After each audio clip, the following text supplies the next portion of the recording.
Good morning, everybody. Welcome to the Flow Show. When is it? I've lost the date. Wednesday, 21st of February today. Getting ready for a huge day, huge news day coming. Big market moving event. Everyone's waiting for the bloody Nvidia earnings to appear. They're more important than the Fed minutes at the moment. Morning, Kay. Got your stock market hat on? Hey, good morning, Ryan. Good morning, everybody. Well, am I right in that I read that there's about $200 billion of options put on for the Nvidia results? That's I think must be a record, right? Yeah, well, it's got to be. Absolutely. Everything growing exponentially as the value of these companies gets absolutely stupid. Yeah.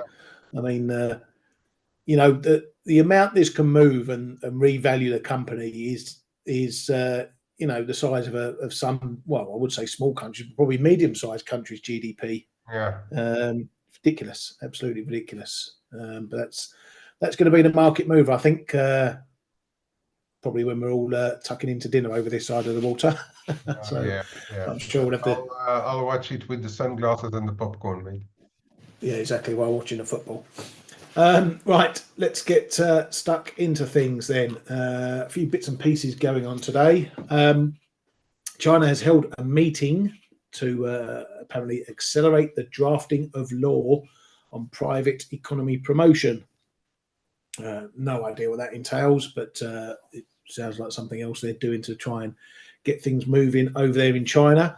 As you can see from the chart there, the Shanghai Composite it's now posted a good run of gains over the last week or so. So the improvement is still happening. There's still forces at play here, obviously supporting stock markets rising. So it's not seemingly relying on natural demand. It's still propping measures going on here in stock markets, but it's working for now. Not sure it's going to turn around the sentiment, particularly from international investors. But if they want to throw the kitchen sink at it over there in China, they've got a big enough sink to do so. So at the moment, they're keeping things propped up over there. Coming over to Japan, and quite a bit of news out of Japan today. We'll start off looking at the data, some good, some bad. First off, this Tankan index. This is a survey index of some 499, I think, non-financial firms, mainly manufacturers, large manufacturers. It's turned negative, which is the first negative reading since last April. So that's firms getting very pessimistic about the economy. One of the respondents in that survey got noted saying that domestic consumption has weakened since last year. Autos are selling well, but rising prices put a drag on the appetite for consumer demand, particularly for food and daily necessities. So not painting a good picture over there.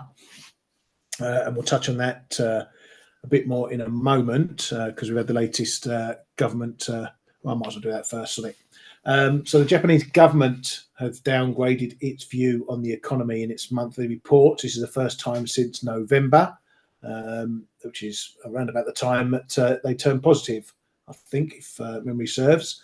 They say the economy is recovering moderately, though it appears to be pausing recently. It's also cut its view on consumer spending for the first time since February 2022. That's far more worrying.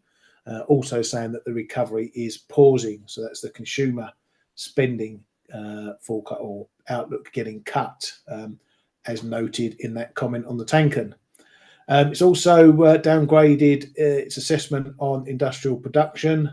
This is the first time since March last year, although they say that industrial production has been hurt by the suspension of some auto production and shipments. That's the Toyota mess that was going on over there. So overall for that side of things, on the economic side of things, pessimism in non-financials and manufacturers.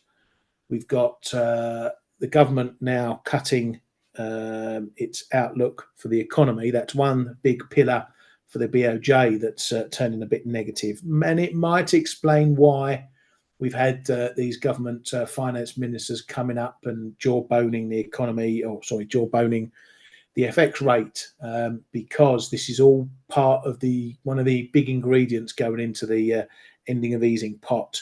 And if that doesn't stand in good stead when the BOJ look to decide on policy, that could be a reason why they hold back on ending easing. We know that inflation has been coming down as well, and there's a lot of focus on these wage hikes. So there's three big pillars at play here: inflation, the economy, and wages. And at the moment, two of them are looking a bit wobbly. However, we did get a bit of good news on the trade front.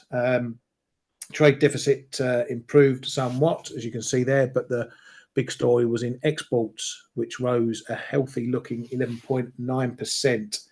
Imports came down more than expected, which is no bad thing. But yeah, at least on the trade front, you see the adjusted trade balance looking a bit better there. Now, these numbers can flap around quite a bit, as you can see there. It was up 69 billion. Last month, it's now down over $1 trillion. So it's a bit wobbly, but that's why we look at these numbers, just to see what the activity is looking like. So on that basis, it's looking a-okay-ish, shall we say. Now, over to the wages, and we're starting to get some of these automakers, producers filtering through their wage talks, how things are going over there. Mazda has fully accepted the union demands for wage hikes, said to be around 6.8%.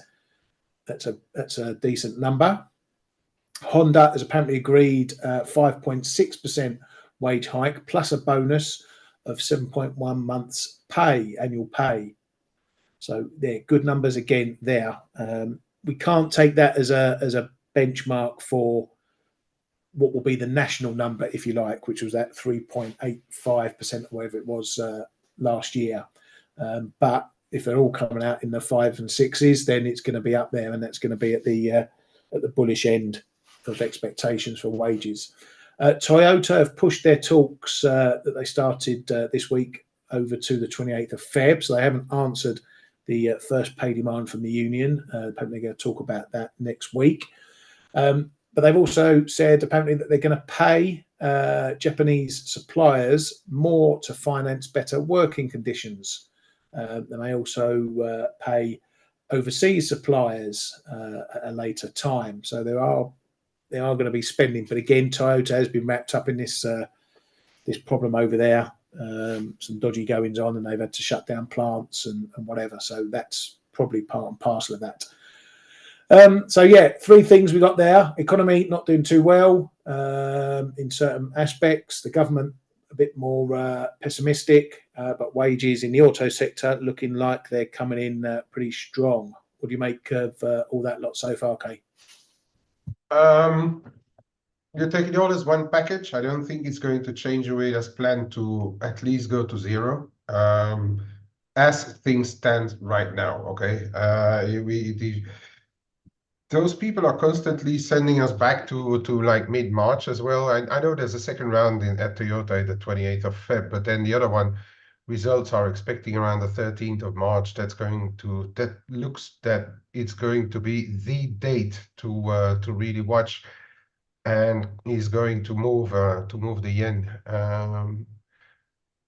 Yeah, the consumer has always been a bit problematic over there, because as soon as they're done their little bits and pieces of spending, it's not been a great area, because either inflation goes up and they stop spending and try to save, or inflation comes down, but then they're waiting for the next one. They spend a little bit, but they still want to keep their saving, or they go and join the Mrs. Watanabe and Junior Legion. Yeah.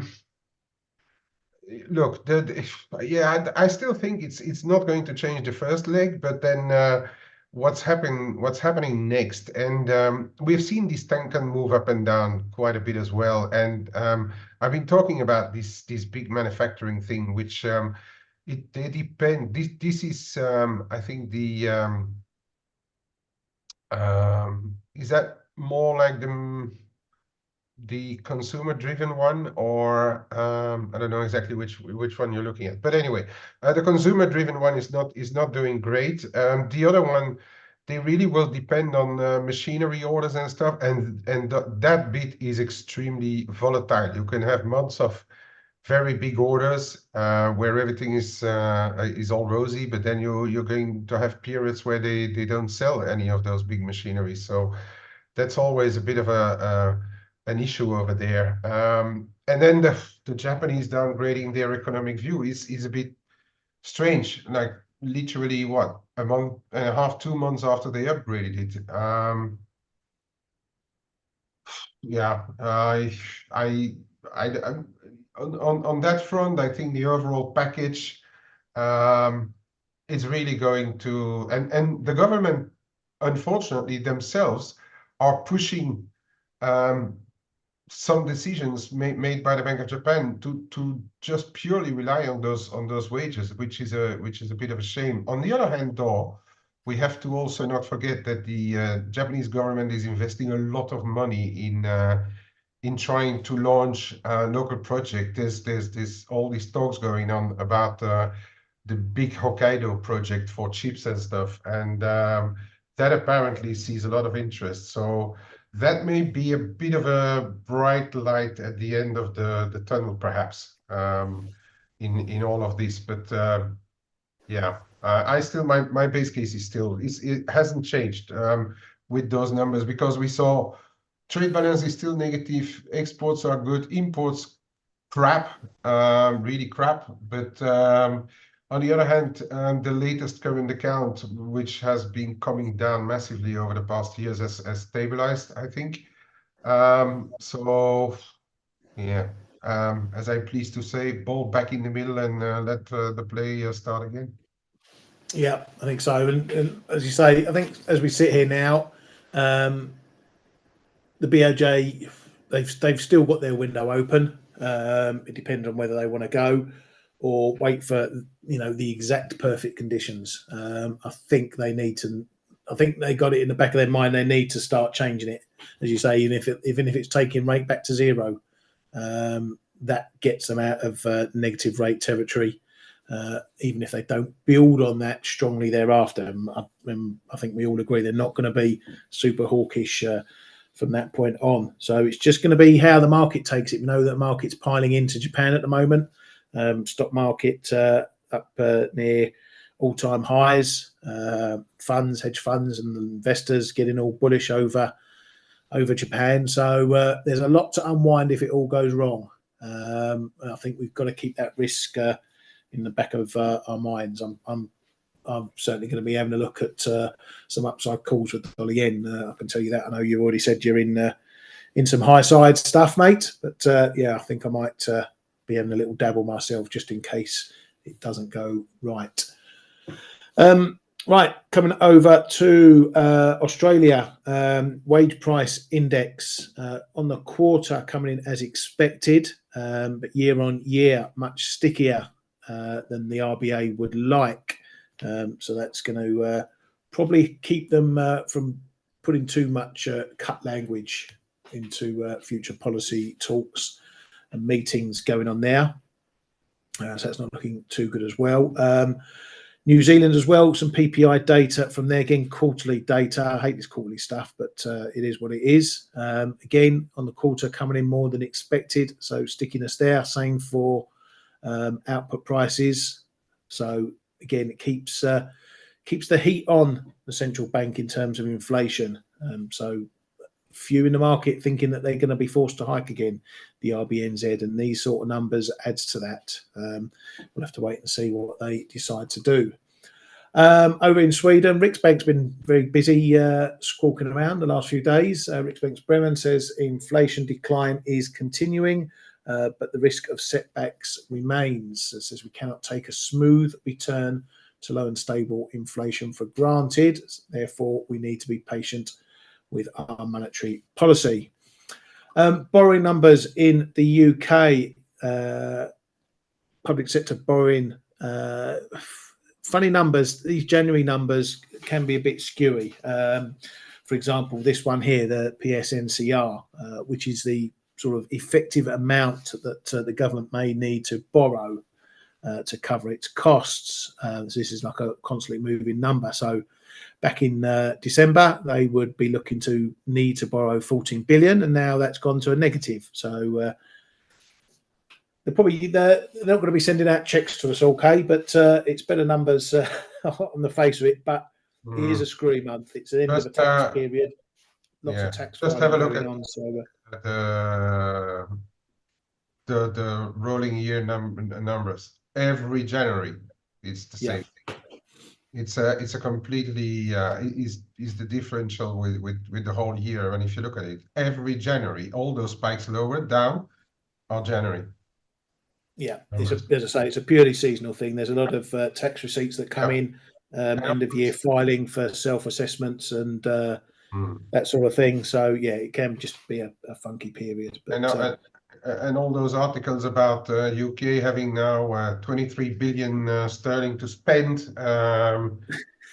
Let's see what the number shows in March, shall we? Yeah, exactly. Well, even next month they'll probably bounce back from that. Exactly. But yeah, we shall see. Right. Bailey, they continue to waffle while we were doing the show yesterday, so I'll just pick out the comments that we didn't get. Saying that markets expect rate cuts this year. They says we do not endorse the market curve, but it's not unreasonable for the market to think that. So basically saying that the market's expecting cuts. The bank don't accept the amount of cuts that are expected, but it's not unreasonable to think that cuts may come. So how's that for sitting on the fence? BOE Green says there is a risk of cutting too quickly and then having to reverse. So that's cutting and reversing back to hikes. BOE's Broadbent was a bit more hawkish, says, I don't agree that all the evidence points in the direction of rate cuts. Wage growth and services inflation are twice the rate consistent with sustainable inflation, but says GDP is likely growing again. Archdove Dingra the Dove, that's what I have to call her from now on, says downside risks to the economy are substantial and tight monetary policy will add to that. So explaining why she voted for cuts at the last meeting. Reuters have run a poll among the so-called knowledgeable economists, and they all point to the BOE cutting the rate to 4.75 in Q3. So rate cut starting in Q3 now, which is a little bit later than previously advertised by those lot. Over in Canada, we had the CPI data yesterday. Good news for the BOC. Headline inflation printing back down to a 2 handle, 2.9%, so falling much more than expected.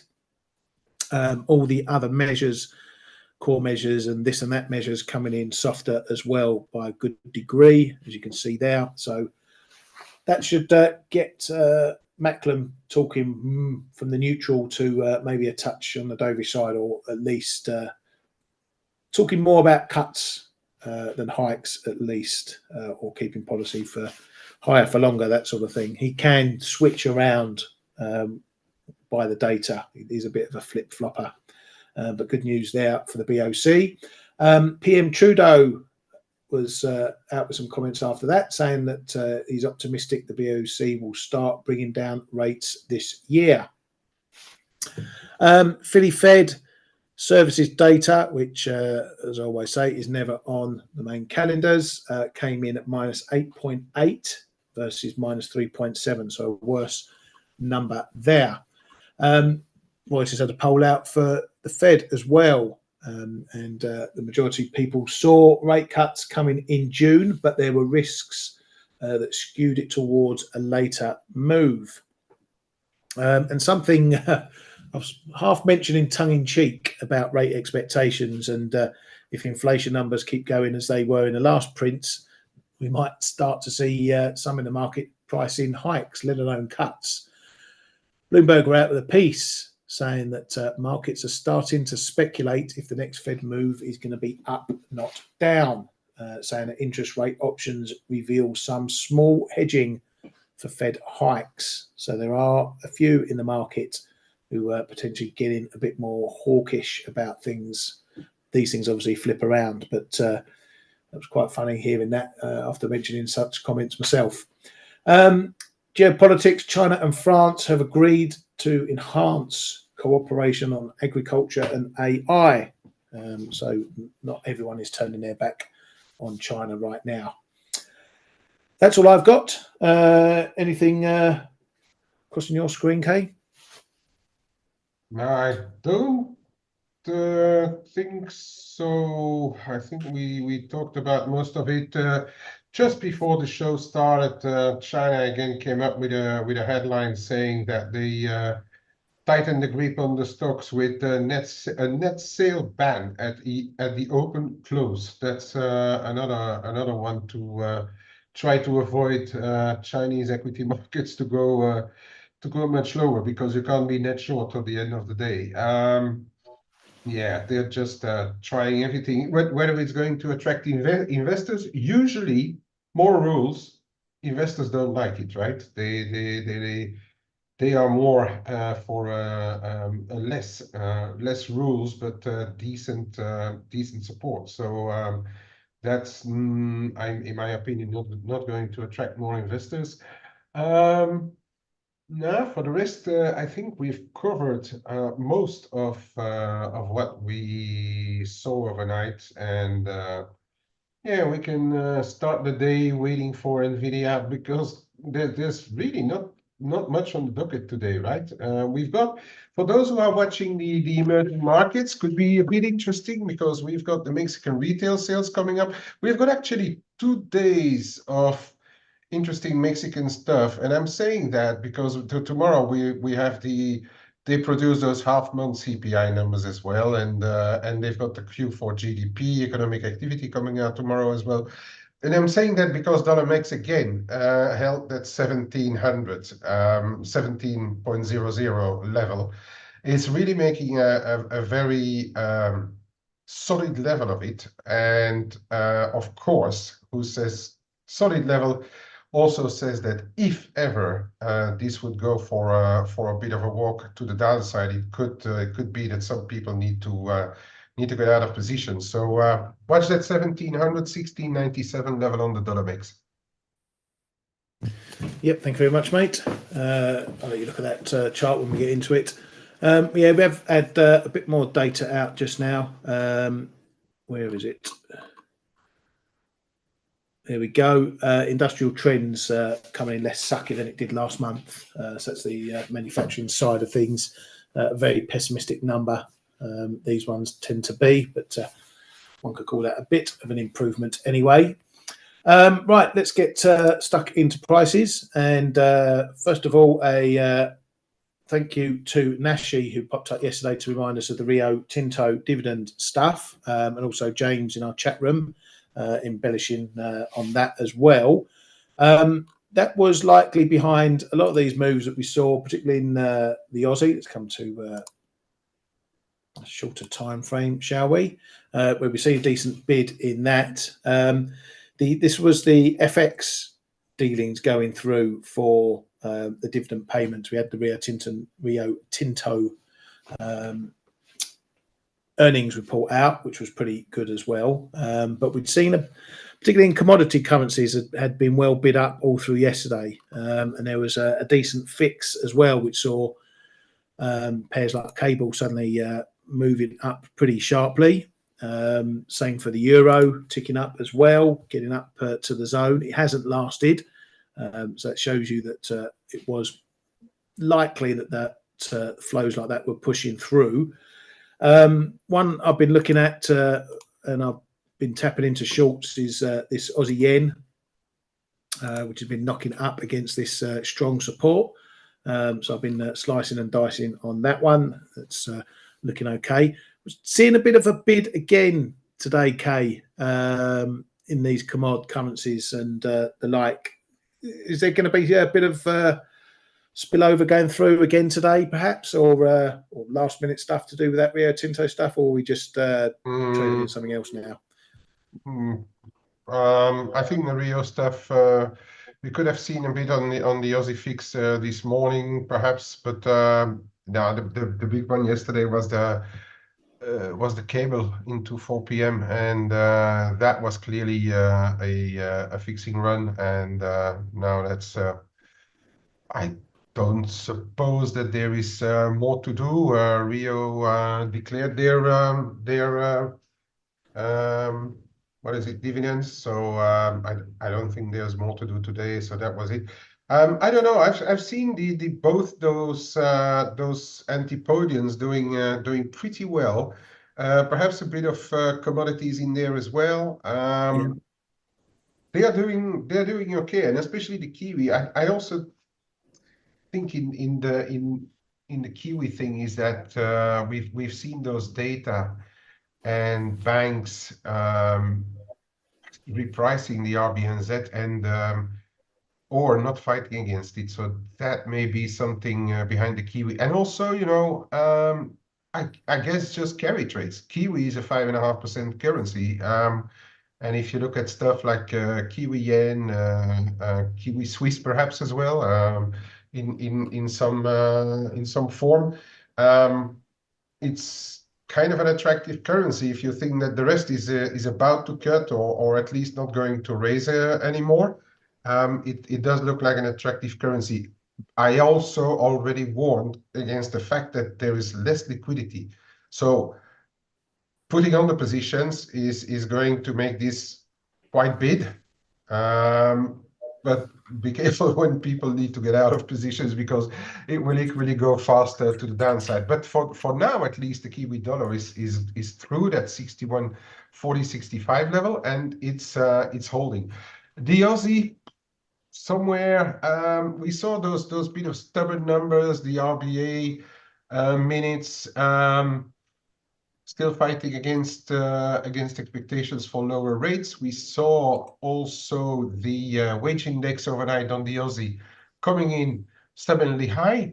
So all of that is of course watched now. Now every country, it's all about wages now, or at least a part of the market is or a part of what drives the market is hanging on to what wages are doing. So that is likely also one of the reasons why the Aussie is remaining big, you know.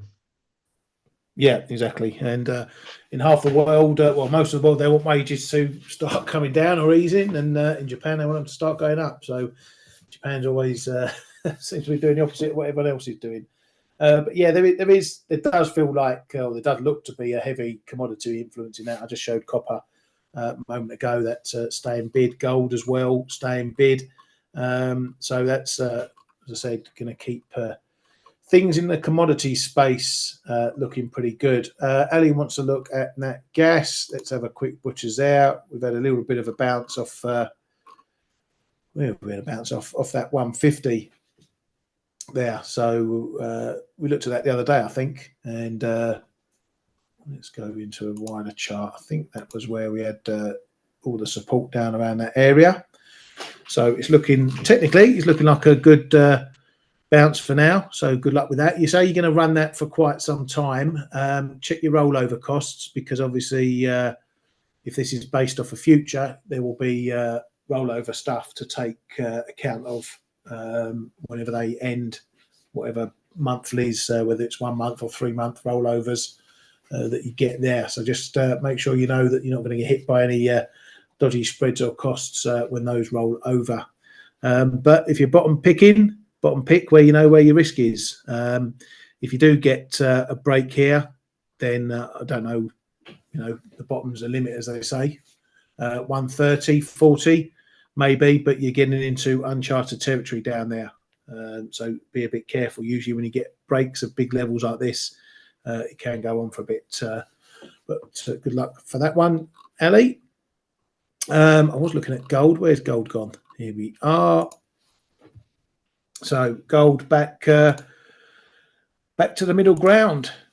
It had its little mooch under 2,000. Now we're back above, and now we're back slap bang pretty much in the middle of the recent ranges. So looks like once again we've had this move out, but geopolitical risks and everything else going on, keeping this well bid. China coming back to the market, no doubt will have the hoover on. So again, we're probably going to be seeing a bit of range play here. Can we get back up to these highs, top of the range, 2075, 80s?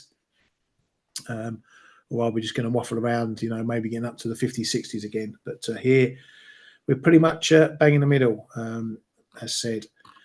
Right, what else has been going on? So let's have a look at dollar yen quickly. Again, not doing too much, waffling around this 150 line, not really making a decision either way. As I said, I am going to start to, I think, look at some top side option coverage if it's looking pretty cheap, just in case the boxes don't get ticked for the BOJ. If they don't, this one's probably going to fly. But the more we go into it, and if we get these wage numbers, the market will trade that into their expectations for the BOJ. So if we get decent wage numbers, but we're not seeing yen strengthen significantly, it might be a case of buy rumor, sell fact appearing in here. So I think, well, I've said it a couple of weeks ago, I think, Kate, that the longer this goes on, the harder I see any significant downside for yen pairs, because it's all getting factored in. You still have that same opinion? I mean, I can't see us getting down to 140 unless they say they're going to hike 10 pips every meeting after they end easing. To get to 140, I think if they do 10 BPs, it's probably not going to be enough. They should be doing a couple of 25s, but then it's Japan who is expecting Japan to do 25. That would actually put a serious bid under the yen if they really do it, because there's undeniably a lot of money turning around in Japan, whether it is from Japan, inside Japan, and with the Japanese whales, even the retail traders over there is a huge community. And then obviously the external interest into Japan, which has ramped up dramatically since Ueda came on. The only thing we have to look at is the Nikkei and the topics, right? So that tells us enough. Yeah, I've been saying it since Ueda came on, and it's been such a slow grind. And look where we are. We had pre-Ueda, we had those interventions. When Ueda came on, we had all that hopium, and here we are at 150. We are not trading at 145, or let alone 140 or in the 130s. It's going to have to be a serious change, and I've been saying it all along. I mean, the longer it lasts, the more it's difficult to justify staying long yen, because it's going to cost you an arm and a leg, and that is exactly what's been going on. Yeah, there will be setbacks, and really, I think the wage dates, they are going to be movers, and effectively, if and when Bank of Japan will raise their rates to even to zero, there's going to be a mechanical somewhere change in the books, and that should at least have a mechanical impact on the yen. Yen should mechanically strengthen. If it doesn't strengthen, then I really don't know where it's going to go, but it's going to get ugly, and then that will force really MOF into massive interventions, or the yen is going to implode, which is that's my long-term view. That'd be funny. They'll have to swap QE for intervening, so they still won't be saving any money. But yeah, I think a lot of this move here into that part of 2023 was obviously on Fed expectations, but I think also in here is a big amount of BOJ expectations. So the fact we're back up here, yeah, and I've been saying it too. It is feeling like it's going to be a buy the rumor, sell the fact type move. So yeah, we'll get a confirmation if they finally decide to end easing. We're going to get a confirmation move. Maybe that lasts for a few days once we know the details, how strong or how weak they're going to be. Yeah, as you say, people adjusting the books, and then it's going to be after that we need to watch. And of course, a pair, any pair, whether it be dollar yen or Aussie yen or euro yen or whatever, is as always the other side as well. I mean, imagine that something goes, all of a sudden data start to turn around in the US, then it's going to be a dollar-driven thing, right? But exactly, we are here talking about the impact on the yen, so you can replace dollar yen by euro yen or sterling yen or whatever. It's where the yen drivers will come from that are going to be important, I think, for most of the pairs going into those wage talks and the Bank of Japan and the end of the fiscal year. Yeah, and so we'll just continue to watch the data for this one, see what it does thereafter. Kay, you want to have a little look-see? I mean, today it's gonna be a quiet one. Well, there's stuff on the move. There is stuff on the move, and as we've seen on the Aussie, of course,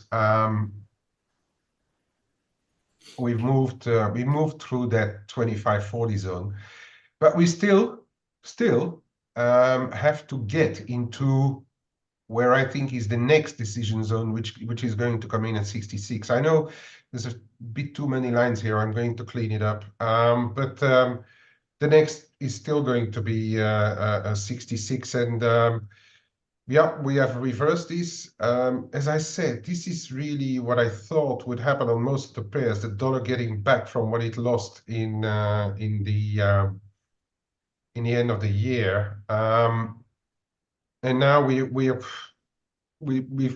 crawled back a lot, and now we are getting into that zone, perhaps where again FX options don't tell us that there should be huge moves, but we're coming into perhaps a zone of what next, and that what next little thing can go paired if the dollar yields are not pushing a lot higher. By the way, we still have quite a bit of issuances this week, treasury issuances, so keep an eye on what's happening there. We've got the Fed minutes as well, but really, apart from the algo blip, unless they show us something that we don't know yet, which is remains to be seen, because they've all been talking already. So I really think it's going to be a non-event. Everybody will wait for Nvidia today. So we are going to likely perhaps hang around for a while. Kiwi just looks to me like a bit more. It's got also 1% more on the rates, right? So it looks to me like that could possibly push back into the 62 somewhere. Around here, perhaps 62, yeah, around 62.5. We need to get through the 50% of what's happened in since the start of the year.